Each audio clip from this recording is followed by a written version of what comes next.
So we're going to look at the world that Darwin was born into. It was a world that was changing fast and dramatically.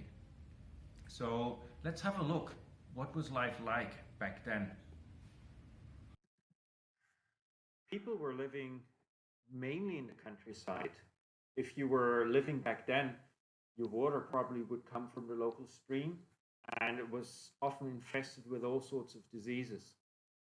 People were inventing the term "it's raining cats and dogs," and that basically came from the silly fact that the roof was often leaking, and when it was raining a lot, uh, the roof would just break, and cats that would hide up on the roof would just fall onto people sleeping in the house. So quite strange customs. Another thing that was very strange, if we look back now, is people had no idea what actually causes diseases. So, for example, people had the idea if you hang your clothes over the sewage, the stink would just kill the bugs. Not that they knew what bugs were, but that was one idea that people had. It would take another, it was towards the end of Darwin's life that people actually figured out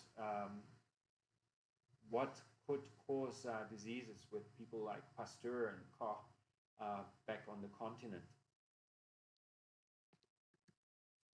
There were also strange other customs. For example, one practice that was very common was bloodletting. You might think like, what is that? It was basically a custom where people would typically go and see a barber of all people, and then they would ask to essentially donate some blood. It was done a lot for all sorts of diseases. People had these ideas that there's some kind of balance in fluids in the body, and that diseases are caused by too much blood, so hence you have to drain some blood. And that's also where the Barber Sign comes from, that we still have today, because it was the sign where a barber with a white towel and the blood streams, or the blood stains, would basically just hang it outside to dry, and that was the sign. This is a place where you can get a haircut, a nice shave, or like shed some blood. And it was not just common people that would do these kind of things. Even very famous people like George Washington, the first president of the U.S. And one thing we also have to remember of the history, like he was a slave owner. He had, I think, about 200 of them. And he woke up one evening, he woke up one morning, sorry, and he felt, like he had a bit of a sore throat, and thought like, okay, I'm going to have like, I'm going to see my physician. And because he was a firm believer in the value of bloodletting, he asked the physician to like cut his veins and drain some blood. And over the next 16 hours, he lost, I think, about 3 liters. And if you think about the average adult person has about 4.5 to 5.5 liters of blood, and you lose 3, it's not surprising that he died. And that was just 10 years before Darwin was born. So as you can imagine, life was kind of strange and many aspects different. The British Empire was expanding rapidly. It was the time of colonization, of resource extraction. For example, James Cook went to the furthest corners of the world to show the British could go there. And famously, he landed in New Zealand with all the consequences that came with that. Sugarcane was a very important product during that time, as was cotton. We'll come back to cotton in just a second. And there are very sometimes bizarre consequences of that. So sugar became much more widespread, and the common. But the thing was that only quite well-off people could afford sugar. So they would eat sugar, and with very poor dental hygiene, what would happen is people would have rotten teeth, so basically black teeth.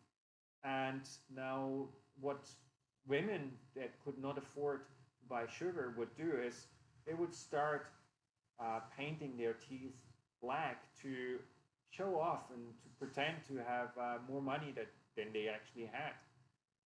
We're going to look at some of these processes in this course as well, because these are all sorts of learning dynamics and um, cultural transmission dynamics that are going to be very important to look at.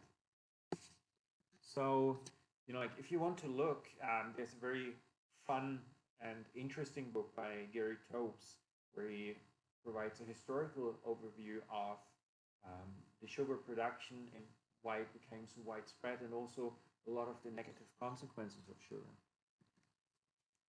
If you were not part of the upper class and you lived in the countryside, the chances were high that if you were a kid, you would work in mines.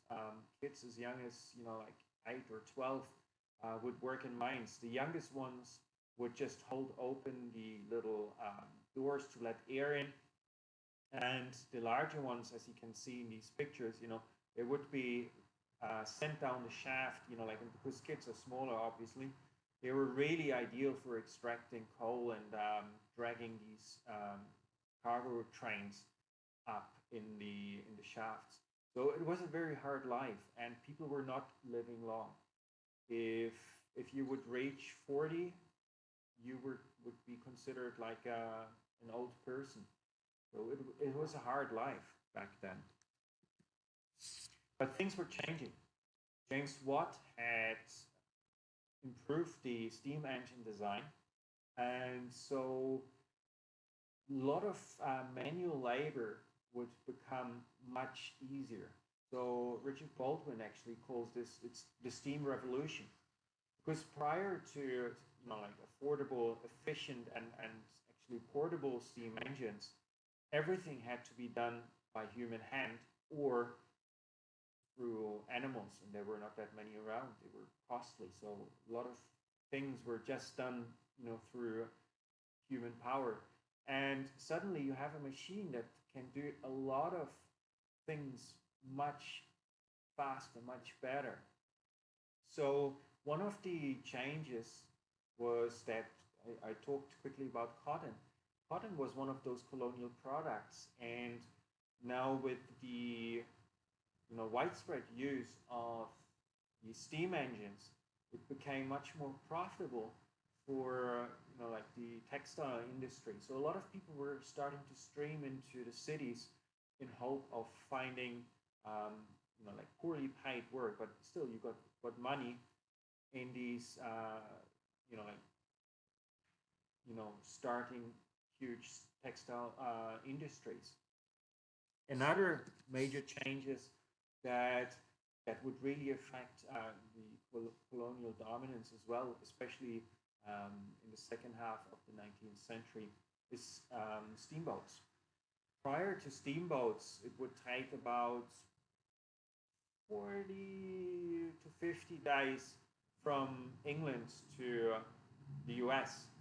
But and you really depended on the currents and on the wind, so the vagaries of nature.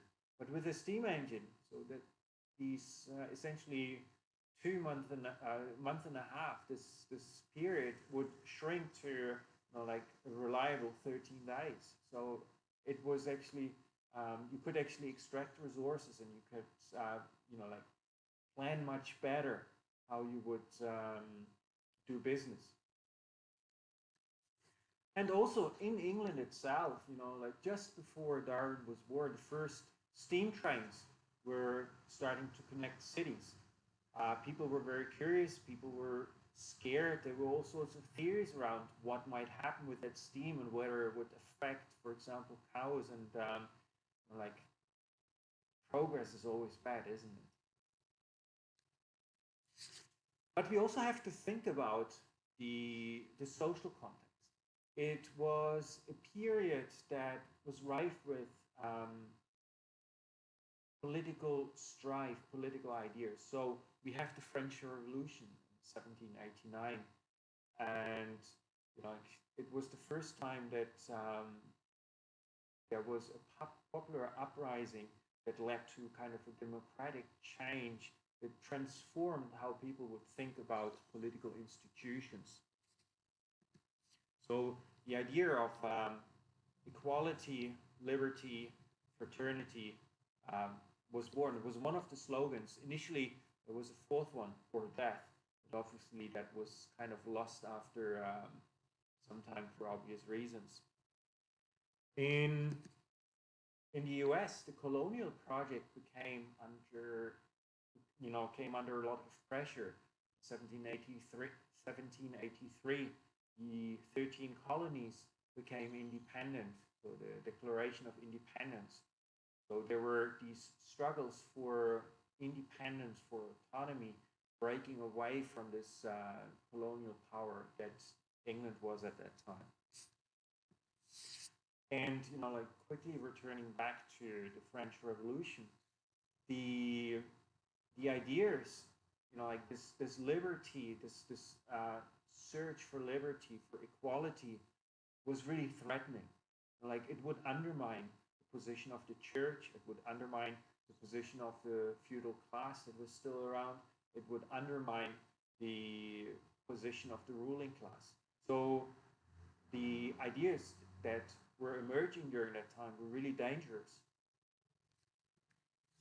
But it was also they were really exciting times. So, for example, intellectuals like Alexander von Humboldt, he was a Prussian, and he was in the service of the Prussian king, and he would, live in France, and in France he would rub noses or shoulders, if you want, with all the philosophers and free thinkers, and people like Simon Bolivar. So Humboldt had just been to South America and returns to France, and he inspires Bolivar that like South America could become independent. So Bolivar then started to like waging an independence war in South America, which broke away or which liberated those colonies.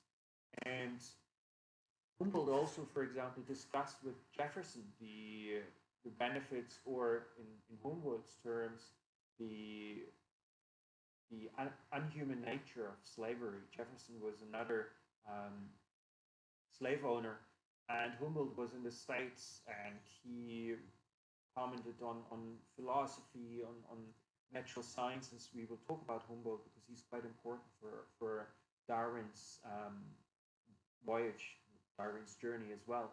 And so they have discussions, like Humboldt being a free thinker, an Enlightenment thinker, challenges Jefferson that it is inappropriate to have slaves. So it was a thinking, like exciting period. And it's very interesting because Darwin's grandfather, Erasmus Darwin, he was one of those free thinkers. He was a true Enlightenment thinker that would develop. He was a physician, but he was also a philosopher, and he was really interested in notions of evolution. So he famously came up with some theories of evolution, and as you would do in those times, he actually wrote it as a poem.